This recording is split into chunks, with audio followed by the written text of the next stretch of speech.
ಮ್ಯಾಸ್ಗಾನ್ dock ship builders India favourite defence stock ಅಂತ ಕೂಡ ಹೇಳ್ತಾರೆ ಸುಮಾರು ಜನ. ಇವಾಗ ಲಾಸ್ಟ್ 1 year ಅಲ್ಲಿ 200% ಕೂಡ ಗೈನ್ ಕೊಟ್ಟಿದೆ.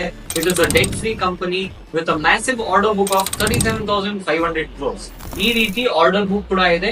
ಪ್ಲಸ್ ಇವಾಗ ಹೊಸದಾಗಿ ಒಂದು ಅಗ್ರಿಮೆಂಟ್ ಸೈನ್ ಅಪ್ ಮಾಡಿದ್ದಾರೆ with the ministry of tourism to promote deep sea under water submarine. ಇವಾಗ ಟ್ರಾವೆಲರ್ಸ್ ಕೂಡ ಸಬ್ಮರೀನ್ಸ್ ಯೂಸ್ ಮಾಡಿ deep sea under water expeditions ಕೂಡ ಹೋಗ್ತಾರೆ. ಸೊ ಇವಾಗ ಒಂದು ಎಕ್ಸಾಂಪಲ್ ಕೊಡ್ಬೇಕಂದ್ರೆ ಯಾವ ರೀತಿ ಈ ಕಂಪನಿ ವರ್ಕ್ ಮಾಡುತ್ತೆ ಅಂದ್ರೆ, ಇವಾಗ off the coast of Gujarat ಒಂದು ಐಲ್ಯಾಂಡ್ ಇದೆ. It is called as Dwarka island, known to be lord Krishna's kingdom. ಇಲ್ಲಿ ಕೂಡ ಇವಾಗ Gujarat government has signed MOU with Mazagon dock ship builders to promote under water deep sea tourism. ಇವಾಗ ಈ ಐಲ್ಯಾಂಡ್ ಗೆ ಈ December ಇಂದ ಟೂರಿಸಂ ಕೂಡ ಶುರು ಮಾಡ್ತಾ ಇದ್ದಾರೆ. So this is going to increase the profitability of this company. So ಇವಾಗ ಆಲ್ರೆಡಿ ಶೇರ್ ತುಂಬಾ ರನ್ ಅಪ್ ಆಗೋಗಿದೆ. ಸೊ ಇದು ಹೊಸ ವೆಂಚರ್ ಬರೋದ್ರಿಂದ ಇವ್ರಿಗೆ ಹೊಸ ಗ್ರೋತ್ ಟ್ರಿಗರ್ಸ್